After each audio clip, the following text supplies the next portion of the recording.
a husband and wife, and they get over on chat. We're not playing for the same team here. Yeah. And we don't want. I mean, They want to feel All right, all listeners there. we're ready. Let's go. give me a second. I wasn't ready. Well, we're live on YouTube right here. You're getting the sneak peeks. This is behind the scenes. I'm Eric. That's Adam. This is our monthly update with Josh Silitoe with Silitoe Family Services. Monthly. He just committed you. Wow. All right. I like it. Let's see what we do. That's what we do. We do what we do.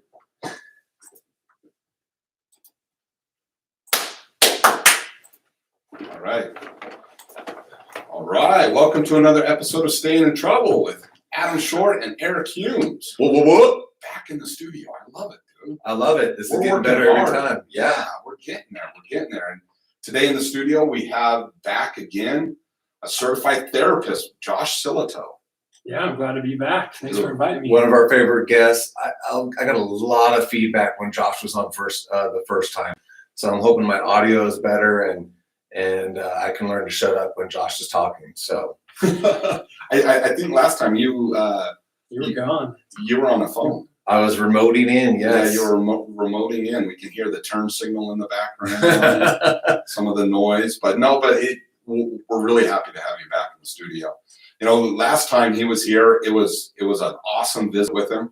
I felt like we owed him money, like we had a session right here in the studio. Yeah. I felt like I was listening to your session. I can't believe this guy's my friend. Yeah. He needs some help. Yeah, he's really opening up for Josh. Wow. Yeah, it's not that kind of podcast, Adam. Yeah. It's supposed to be confidential when you're sitting on the couch. So but anyways, yeah, and we're coming at you live on YouTube. So if you tune in, this is going to be recorded later, right? yeah, so our podcast will be recorded later. This will be up for, of course, if you want to watch it on YouTube, this will be for rebroadcast. But right now, we're currently live coming to you. We've got a couple of viewers already online, actually. So we're looking. So Sweet. Our viewers, we're grateful for you. If you guys have any questions, if you are on YouTube, feel free to chat in. If you have questions for Josh, feel free to send us a question and we'll ask it. And they can get instant feedback from a certified professional. Yeah. And send your checks too. No, you don't have to send any checks. Well, you could if you want. Venmo. Nobody uses checks. No one uses checks. I apologize for those. A few people were like, checks, what are those? Yeah, Check checks. the box. Yeah, checks are done. Check the box for your mailing ballot. So I add milk to my checks. All right, bad jokes. All right, we're done. We're done. All right. Well, last time we had you in here, Josh, it wasn't pre-COVID, but it was at the beginning of this entire quarantine. It was back in March, and we were facing this brand new challenge that we had, and now we're towards the end of it. You know, the governor's slowly opening things up. People are coming outside. I think people got sick of staying inside, so they're coming outside anyways. And we're kind of slowly, the country's getting back to normal.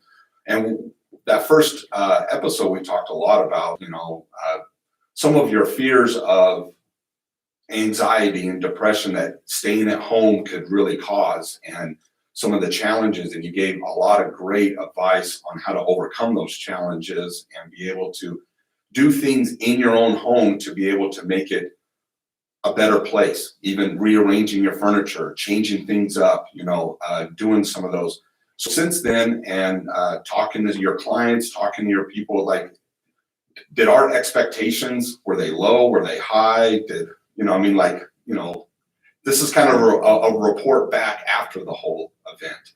Yeah. I'd like to share a few things. So one is, I had some individuals that this was like their worst case scenario of like being stuck in the home, being with their family all the time because maybe they have difficulty in that relationship setting and not being able to have that outlet. Mm-hmm. So for some individuals, it's actually gotten a lot worse. It really has. Like, it has been a struggle. It has been very difficult. Increase of anxiety, increase of depression. just more difficulty in being able to cope with something that they were able to cope with before. Mm-hmm. I also want to give the reverse side of it too. There are other individuals that were nervous about the quarantine, and it turns out that's probably one of the best things that has happened to them. Reason being is it became a time of reflection and renewal for them. They took advantage of that time, and they actually found ways to connect in their family life that they had never done before. And it took some creativity, it took some courage, some vulnerability, but they have seen some really positive results with that. So I've seen a wide range on all sides of the spectrum. And so I guess the main point that I want to share with that is that each person's experience of COVID-19 and the quarantine is very much individual. It's very personal. Yes, as a community, there are certain patterns and there are certain things that have affected us together. But your experience is valid, whatever it is. Like, if you've grown closer to your family, then that's your experience, and take time to be grateful for it. If your experience hasn't been that, please reach out, seek help. There's people that are out there that want to help and support you, even if it is through, say, like a telehealth online conversation, through a phone call, through social media, if you can contact a family member or friend. But there is help, reach out. Your experience is individual and it's valid. I think the number one question a lot of people have on their minds is, and so this is just a stab in the dark on estimates, is people are anticipating an increase in divorce. What's your opinion? Ooh, that's a good question. Very good question. I'm actually anticipating an increase of babies.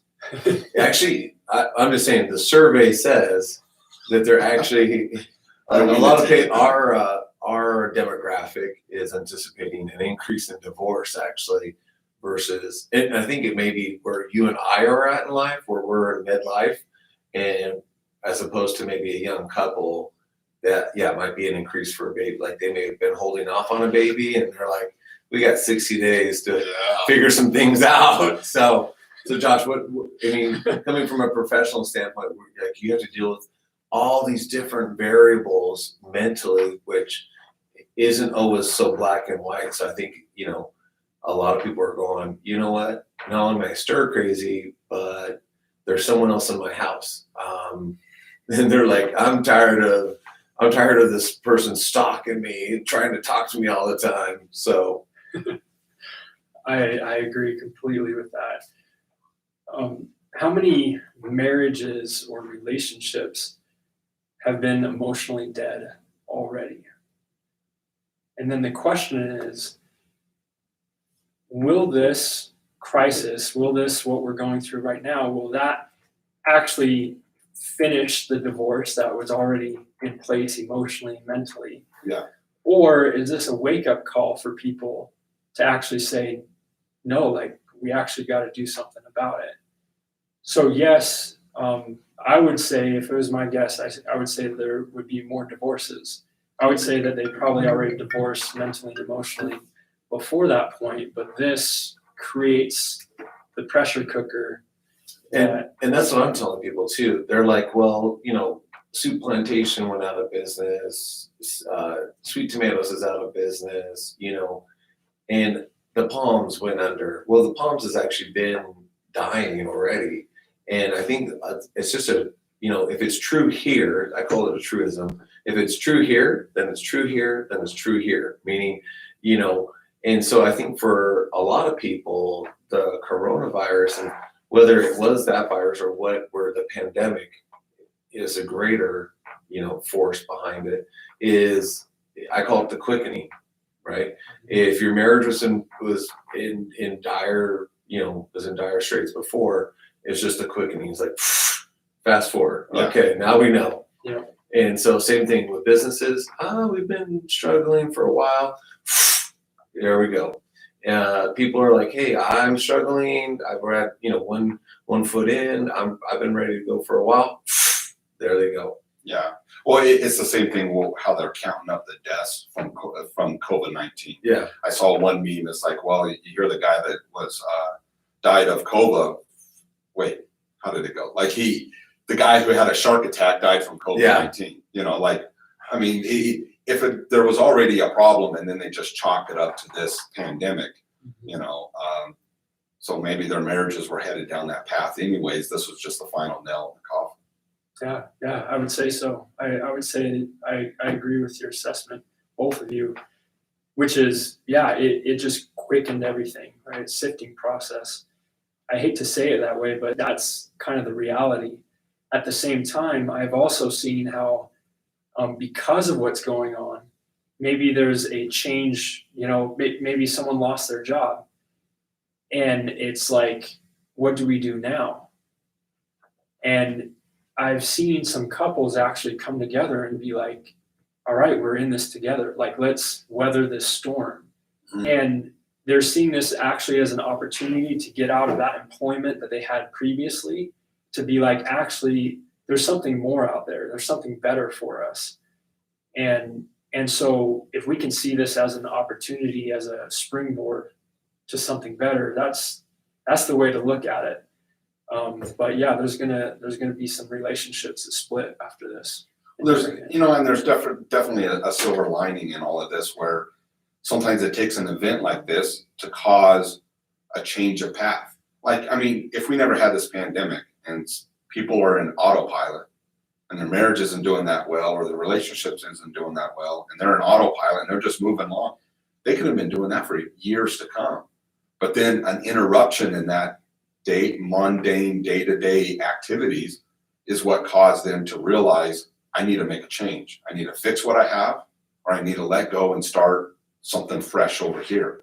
And this pandemic was sometimes that, you know, there are people's out. It's same thing in employment and everything else, is all of a sudden they get laid off. They were too scared to quit before, but now they're forced into unemployment. Now they're out there, then they got to go make moves. And then sometimes those moves will be 10 times better than what they had before. Exactly. And I think too, like what you talked about, like, you know, talking about divorce is kind of like watching the train wreck, or if you're in NASCAR, that's starting up everybody like, oh, there goes a huge crash, big fiery crash. I was there, I saw it. But on the other side is, like, real NASCAR fans, they actually like to see what's going on in the pit, right? Because they want to see the team cohesion. And I think something that you touched on earlier is, I think a lot of families have learned, we get so busy, and I think that's what you were alluding to, Adam, is like we get so busy. You know, I know so many families that are so involved with sports that they like, okay, we have this schedule, we've got, you know, all 3 kids, 2 kids, 1 kid, we've got, you know, playing so many sports or activities, we've got recitals, we've got this, we got that. And so sometimes, you know, it felt like a rat race. I think a lot of people are, through the pandemic, I think the silver lining is they're like, hey, this is what we really enjoy.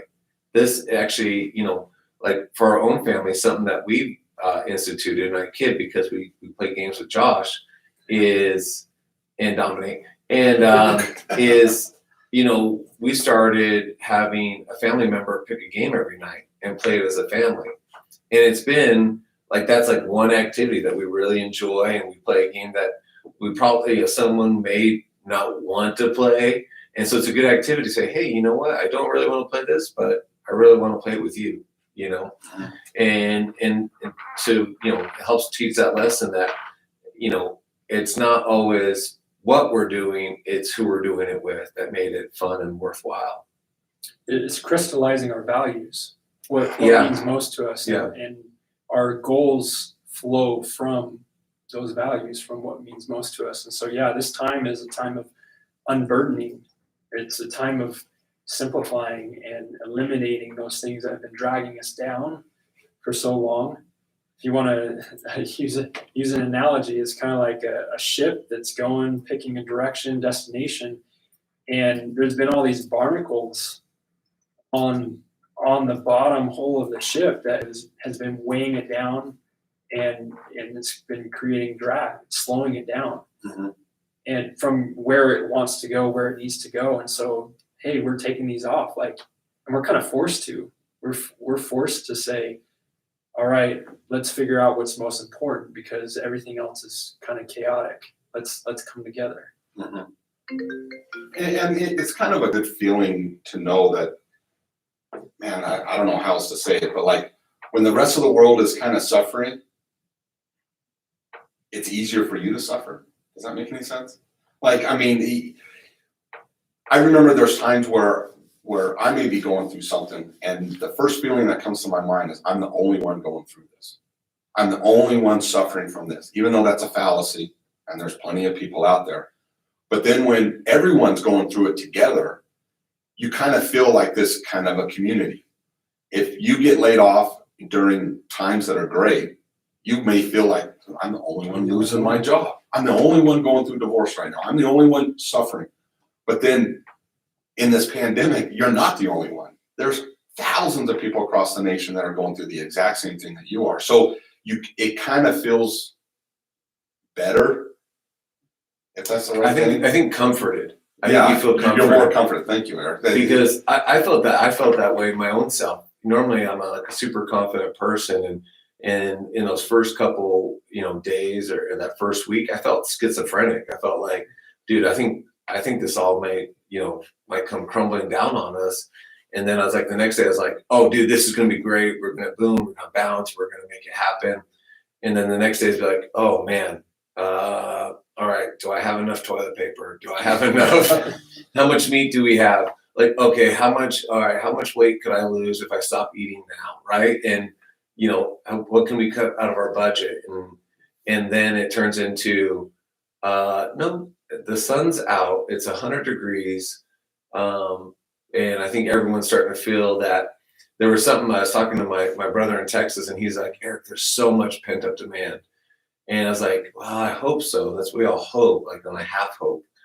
And, driving today, man, traffic has like tripled, and it's not even like full fledged. And I'm like, oh, I remember when I used to drive across town in like 18 minutes. Yeah, 18 minutes. I could be all the way to Centennial Hills. And tonight, I'm like, boom, right on the verge of 5 o'clock traffic, And I was late to start the podcast tonight because I was traveling literally from Centennial Hills, Providence, to here. And I'm like, oh, now I remember the con of having everyone starting to bounce back, And we went to the lake the other day, and literally, like, it was almost like a drive-in theater. There's like slots for every single person at the lake. And I'm like, I think everyone is ready to bounce back. Oh yeah. And like you said, it's a comforting feeling when we're all in it as a group. Yeah. I think, well, I mean, you could tell us, Josh, when it comes to group therapy compared to individual therapy, the group therapy, I would imagine to be a much better atmosphere when everyone's working together, everyone's sharing their problems. And I think that's how we're going through this pandemic. We're all in this together. Every time you turn on the TV, there's someone doing the exact same thing you're doing. They're on a Zoom, or they're just trying to get through. Their hair is all messed up. Like we're all going through this together, and it's just a very comforting feeling. It is. This is unique. It's unique in that way. Like you were saying before, how it might be if we get laid off, we were laid off because that was us. That was, something happened and no one else is understanding what we're going through. I do want to point out also kind of the unheard voices of the pandemic, which is there has been an increase of child abuse, and that in those moments, it's hard to think about, how can we help them, right? The resources have diminished in some ways because of the social distancing, because of, lack of staff members. Like if someone calls CPS, it's not enough help to be able to help everyone. And so I do want to just say that, if there are people that that just need help, like talk to them, get them help, whatever it is. Mm-hmm. But just know that there are some unheard voices that may not be feeling that connection. So that community. how do we, without like, so for my wife and I, child abuse is a sensitive subject. We love children. And so, but when you're saying that, I'm like, I don't even know how to talk about that. Like, you know, the plumber over here talks about being a knuckle dragger all the time. And we kid about that, but when you talk about child abuse, I feel like whatever is below knuckle dragger, because I feel like incompetent on how to have a discussion. Like I don't even know what to say if I knew someone, or if someone's like, hey Eric, you know what, we have some issues in our house. I don't even know what to say or how we could help. So is there some resources that you could be a little bit more specific? Like, is there a hotline? Is there is there a social work or a social service that's willing to come out to a house, and maybe, well, and even further down the investment chain is why weren't those behaviors stopped before? So what could people do? Because I think a lot of times right now in this pandemic is people are figuring out. We were talking about, I've had some friends who said, you know what, I'm furloughed and this is not what I want to do in life, so I want to find a new career. I've had a lot of conversations like that. And I think in the same way, I would think if there was someone, either domestic abuse or child abuse, same thing, that this is kind of a reset button in a little way. So can you be a little bit more specific, like what resources are out there, like what hope is out there for those situations? Great question. Let me put it this way first, and then share a few of those things, which is one of the first lines of defense outside of the immediate family or family connection is actually at the schools. Like the schools have access to the kids for a certain amount of time. And so if it's a school counselor, if it's a teacher, if someone suspects something, they're able to access some of those resources. Oh yeah. But now that's we're eliminated. we're not in school. I mean, we're on online school, but you can't see anything. You can't, that stuff's not going to be divulged. No. Yeah, not all the In that kids type of have access to the Zoom meetings, and there's things that, you only see the face, and so you have no idea. And then a lot of times teachers are like, no, Billy, you can't fall down that much. What's really, and they can intercede. Yeah. So the first line, that is really scary to think about, that first line of defense already being down. What's another step that, if someone suspects, what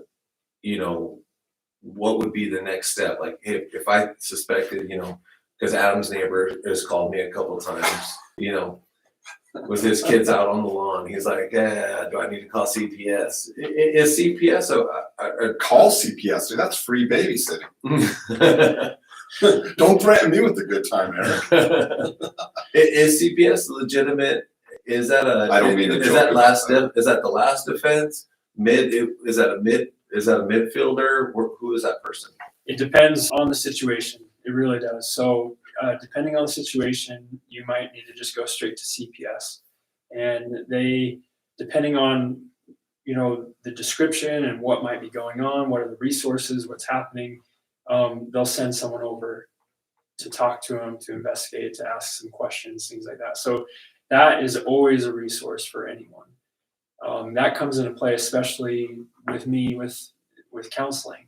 If someone's under 18 years old, then there's a mandate for me to protect children, and so, but that mandate is not necessarily placed upon someone else. But as a good citizen, I think it's important to be aware of that.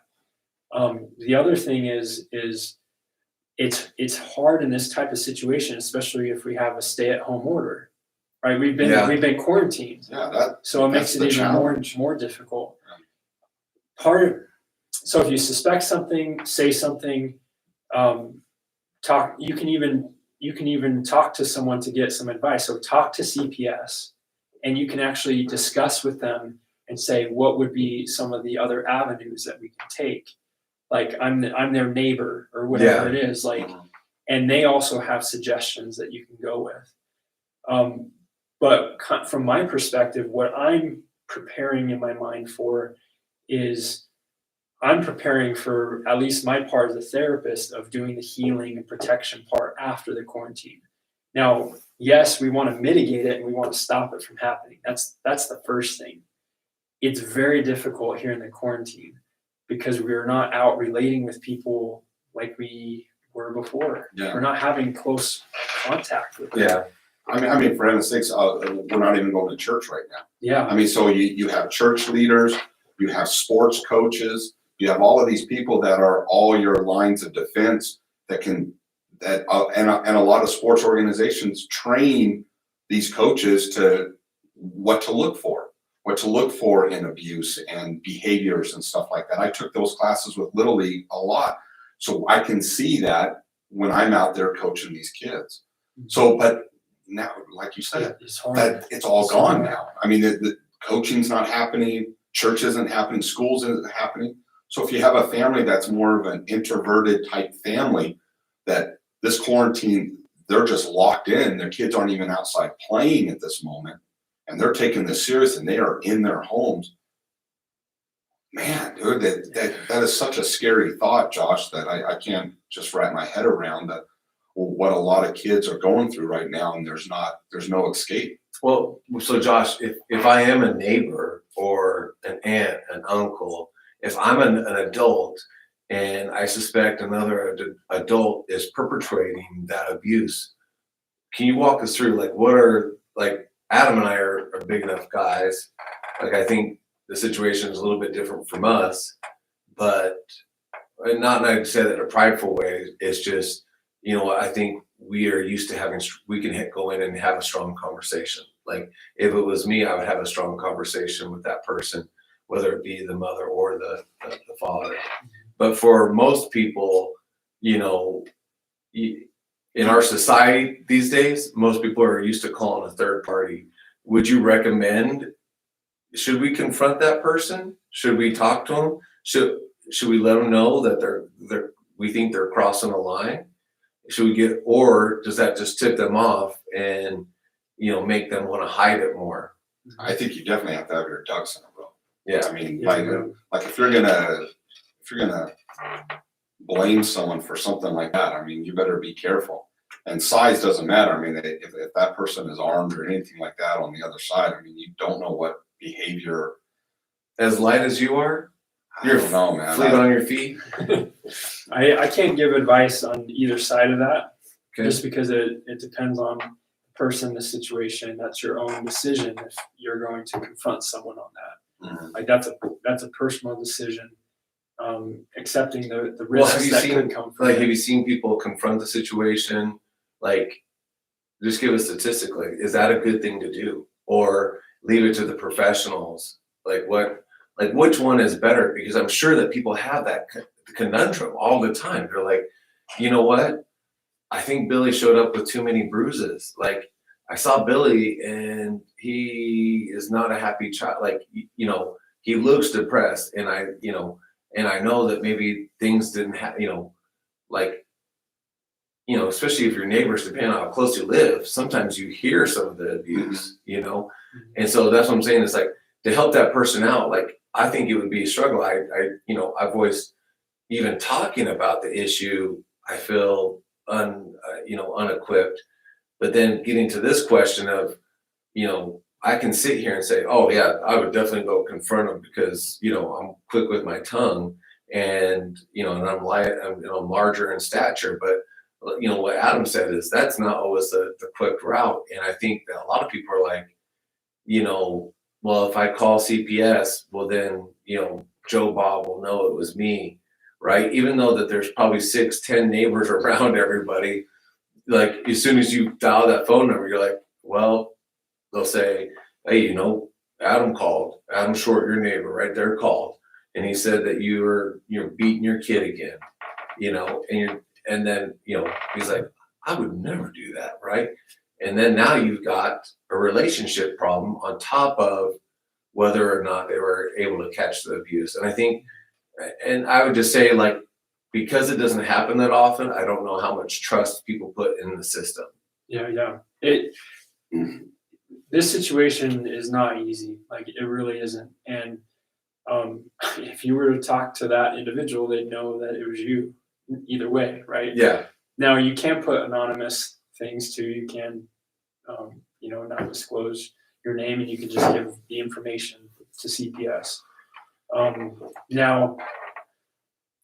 Now, this is, I think, the important part is if you can have a relationship, right? Even like the ideal situation is before the quarantine. If you can have a relationship with that family in some way, to where you are seen and viewed as a safe person, that is probably the most important thing, because that's what they're looking for. Whatever age they're looking for some adult figure who is safe. And so how does the phrase go? It's better to have planted a tree 20 years ago. The second best time is to plant one now. And so you can reach out, even if it's not in physical terms. You can connect with certain families. You can reach out. You can ask how they're doing. If you are in a church or something like that, and you're kind of over the youth, there's ways to safely make sure that they know that you're a safe person, and that if they need anything, if they need help, that they can turn to you for that source. I think that's probably one of the most important things. Well, I got a story that this happened to us. It wasn't during the quarantine, and this was quite a few years ago. My daughter was texting one of her friends, and she lived around the corner, and they were texting back and forth. And my daughter noticed that she was kind of saying things in her text messages that weren't right. And finally, she came out in her text message, says, "I'm going to kill myself tonight." My daughter comes running into our room. My wife and I are in bed. I think I was even asleep, and we're just laying there. And she comes in panicking, crying, doesn't know what to do, doesn't know how to respond, shows my wife the text messages. My wife and I made a decision at that moment to go over to the house. Before we went up to the house, we decided to call the police. And we told them what was happening. We have a text message, proof that she said this. The daughter is in her room. We don't know if the parents are there, if they were asleep in their room. This was kind of late at night. My goal was to knock on the door and just at least wake up the parents. And I was very nervous of doing this. But the thing that's so scary. It is scary. And what helped me make the decision was, if this little girl was serious, and she's really serious about taking her life, I would have felt so horrible if I didn't do anything, if I did absolutely nothing. Yeah. So I just went up to the door. First, I called the police and said, "Listen, this is what's happening." Mm-hmm. We told them we got the text message. I'm standing in front of the house. Here's the address to the house. This is where we're at. I'm approaching the door right now. I am going to knock on the door and try to wake up the parents, show the parents the text message, this and that. But I want you guys coming. I don't know what's going on here at all. Right. The house was dark. So I went up and I knocked, no answer. Knocked again, no answer. We tried to text her, no answer. Knocked and knocked and knocked and knocked, no answer. Finally, the police show up, and then I backed off. I went across the street and let the police do their business, and we showed them the text message. We showed them everything we had. We just made that decision. Finding out that no one was at home. She was at her grandmother's house. And they were able to talk to her. They were able to call her parents, and nothing really bad happened in the situation. The girl needed help, and hopefully she got help, but she was seeking attention that way. Mm-hmm. So, but we were able to let her parents know what was going on, this and that. But that was a scary moment, me walking up to this dark house, not knowing what was going on inside, if I was making that right decision. But I knew that at the end of the day, if something happened, at least I did everything in my own power that I could do. So when you're in that situation, what my suggestion is like, I just went after my gut feeling that I had to do that, but I involved the authorities. I wasn't going to do it. I wasn't going to do it alone. I told them what I was doing to kind of not just cover me, but if something bad happened, they were on their way. I wasn't alone. So if I had to run, I knew they were coming around the corner or anything like that. I mean, when you're at that moment, hundreds of scenarios are playing in your head. You have no idea what can happen. But at the same time, we took that text message serious. Because even if the girl was like just seeking attention, which that's what it ended up being, you never know. You have to take it serious. So if you're in that, you just got to make sure that you have your information right, you know. And that's another way. Even if a family is inverted or introverted like that, and they're in their home, if your kids are texting, I mean, you know, or Snapchatting, or whatever they're doing, you can get evidence through that way. How they're texting, the words that they're saying, and you can really look at that and say, hey, this sounds like a cry for help. This sounds something serious. We need to do something. And just going over and visit, finding another reason to go over there. Yeah. Hey, we brought you your mail. Here's your mail. How's everything going? You guys doing all right in here? You guys got plenty of food? You're good, you know? Those kind of things could go a long way. Just being neighborly, like you said, Josh.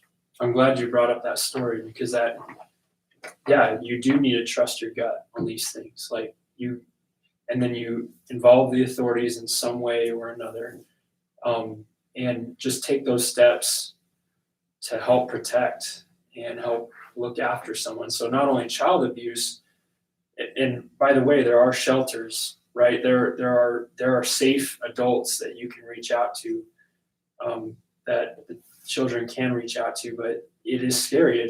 If it's an abusive relationship, the fear and the shame and the guilt is, it's paralyzing.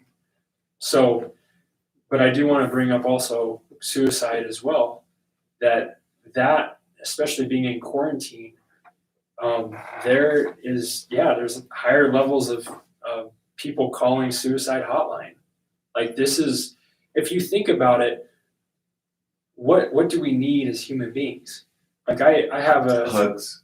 Yeah, I have a 3-month-old right now. She is beautiful, so much fun. Thanks Amazing. for bringing pictures in to brag about her. Yeah. No We're like, problem. we remember those days. Little diapers, big smiles. Those are the best. But she needs to be held. She needs to be touched. She needs to be talked to. Like she needs to have this human interaction and to feel safe and secure.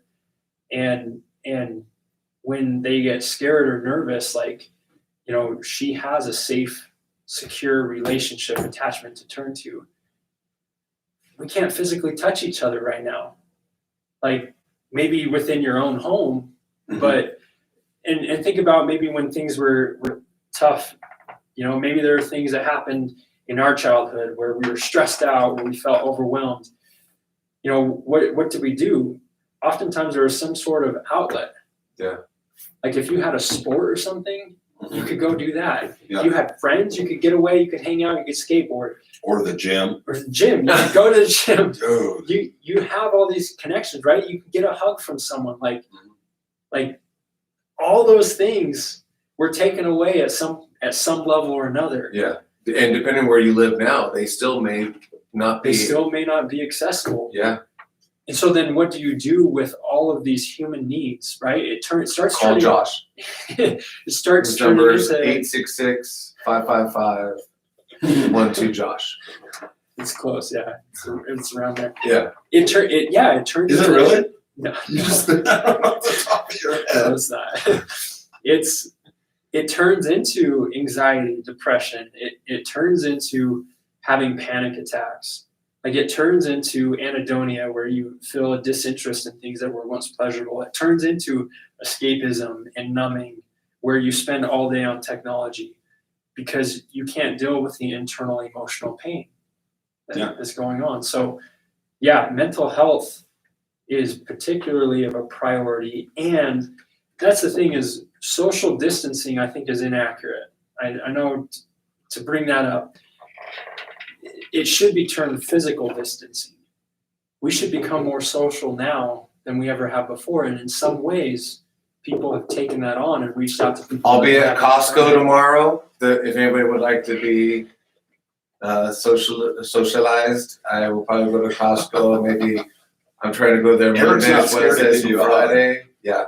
So, no, there.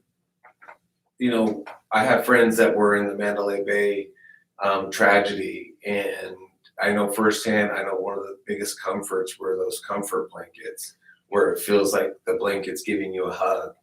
And, you know, those friends actually testified. They're like, no, it actually makes a difference. You know, you talk about that 3-month-old and her feeling, you know, safe and secure as a baby, you know, in a way. And we're talking about the unheard voices, you know, whether it be a child or a spouse. And same thing, that's what our homes are supposed to be. Our homes are supposed to be safe and secure. And then to be quarantined in a prison, I just can't imagine the nightmare. And so, you know, yeah, I've never been a fan of social distancing. You know, being truly social distance from people is, for me, is like being in, what do you call it in prison when you're by yourself? Isolation. Isolation. Oh yeah. Ooh.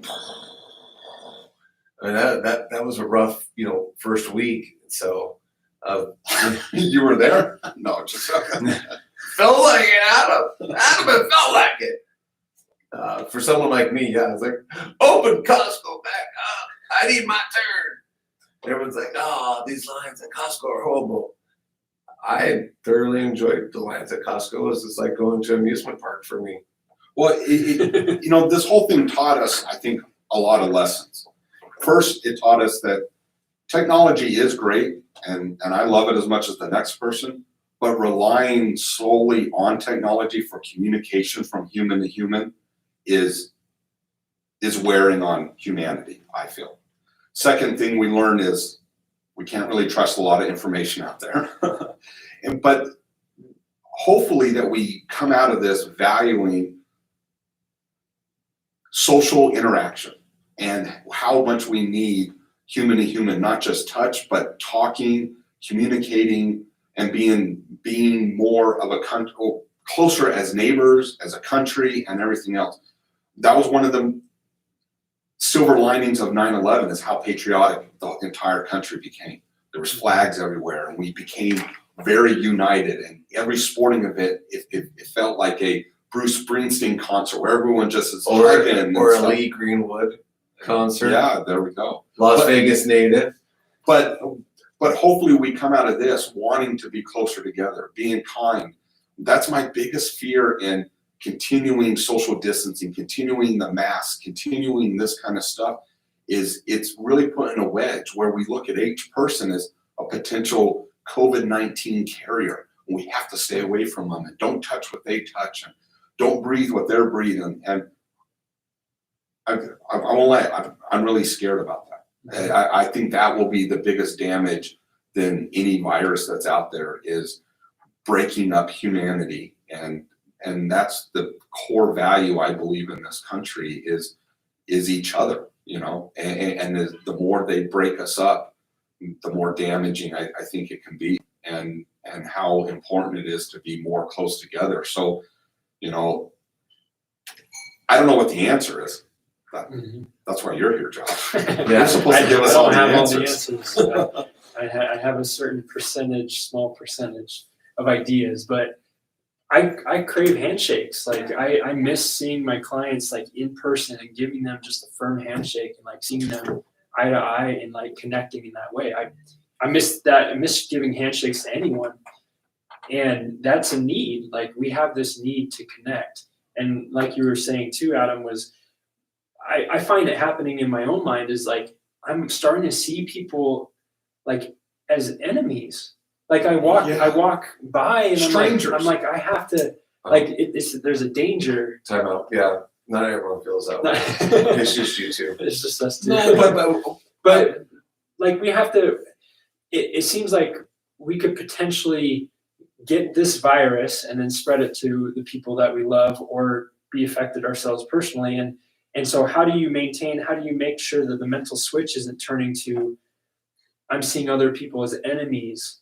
How can I maintain safety while I love Adam no matter what. Like, so all kidding aside, Adam went on a cruise this year.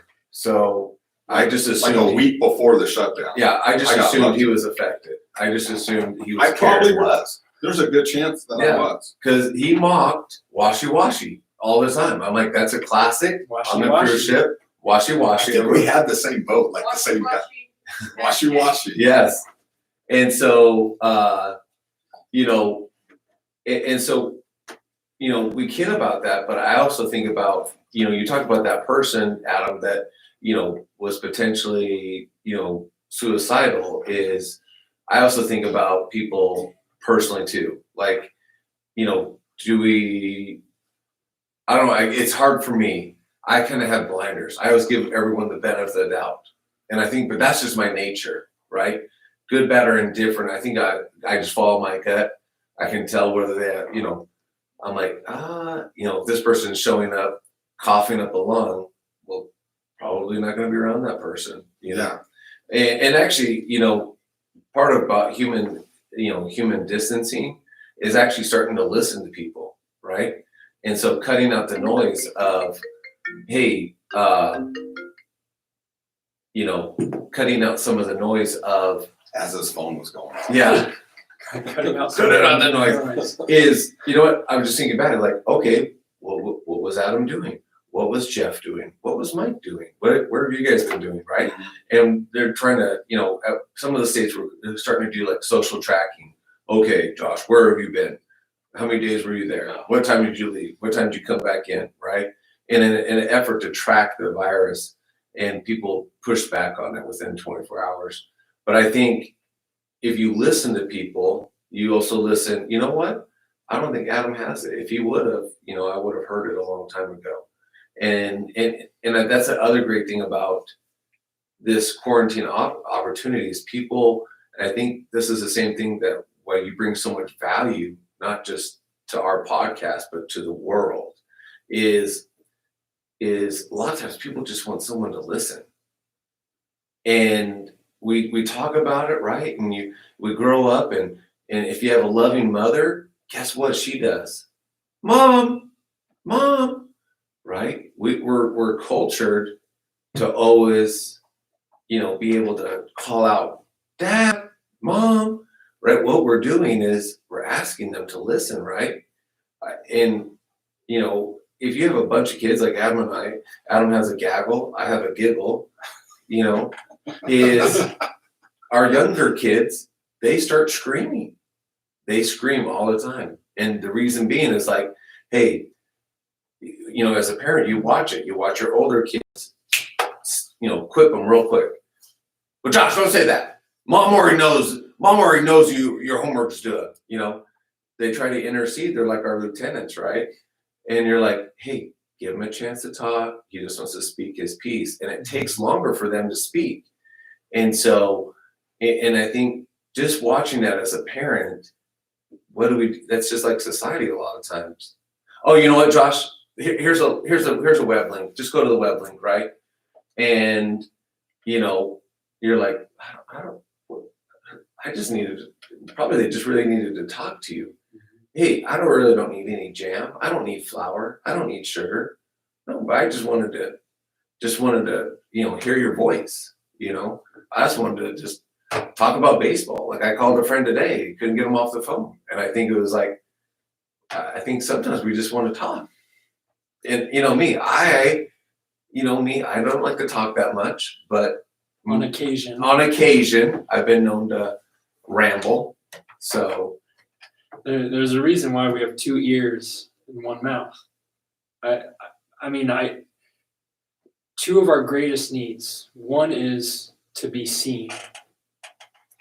And part of being seen is being understood. Having our internal experience of what we're going through be valued and understood by another human being. And somehow that's healing. Mm-hmm. Another aspect, another need that we have is for us to experience meaning in our life, something greater than just ourselves, just self-gratification. And so we need we have these two powerful needs of being seen and understood, and then also creating purpose and manifesting that in the world, seeing other people. Yeah, for sure. And I think during this time, if there's any family issues, any relational issues, in spite of the physical distancing, there are still ways to be seen and heard. And now is the time to do it. This is a perfect time to do it. Like, people are willing to be more vulnerable than they ever have before. They're willing to step out of their comfort zone because they've been forced to. And so if there's someone that's on your mind to reach out to, make it happen. Like, it will be a blessing to them and their lives, and you will be fulfilling your need as well of manifesting your purpose, something greater than yourself, helping someone else out by hearing them. Absolutely. Josh, this has been an awesome talk again. You'll definitely be on again. We're going to have this as a regular. People are going to tune in. Well, you know what? We really hope that we're not taking business from you. If people just tune in every single month to Josh, it's like, man, I don't even have to go pay him and see him. Nope, that's a bad idea. Yeah, actually, I hope they built out. So I think in totality, remember I hope you felt like I was being vulnerable, Josh, and the fact that, you know what, I think a lot of times mental health issues, like in our first episode with Certified Josh, I think that's his show name is going to be Certified Josh, is I like it. You know, is mental health gets overlooked so often, so bad, right? And then, leads to drugs, leads to alcohol, leads to other addictions. And a lot of times it's because these basic needs aren't being met. Mm-hmm. And so, that's why I'd love to have Josh committed on a monthly basis, get him in here to give us an update.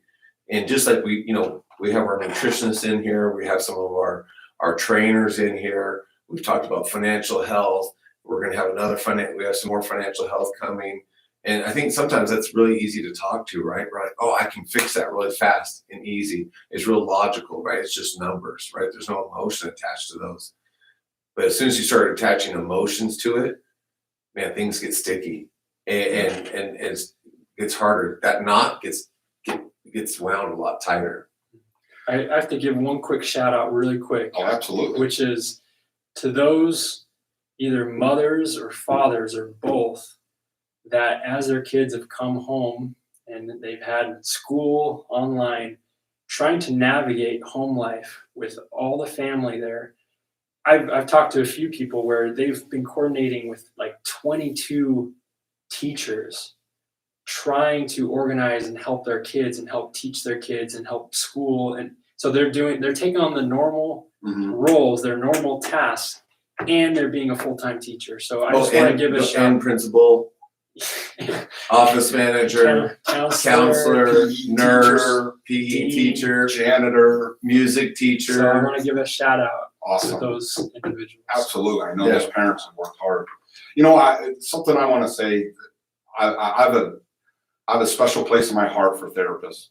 And if anyone out there who is maybe struggling, or if this quarantine has brought up some new things in their life, in the link of the bio, we have all of Josh's contact information.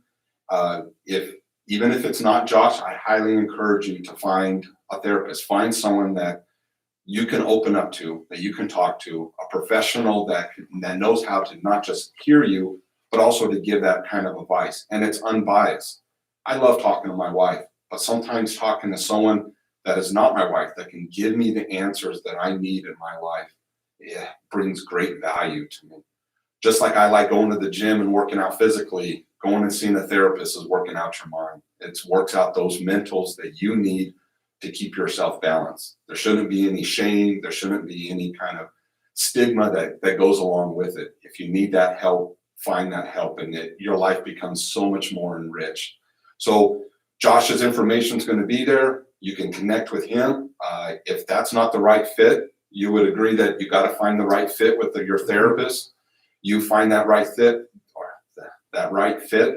Josh can even help you out with that, I'm sure. And there's other therapists out there, but maybe Josh is that right fit for you, and you'll be able to talk to him and set up that appointment and get a one-on-one with him.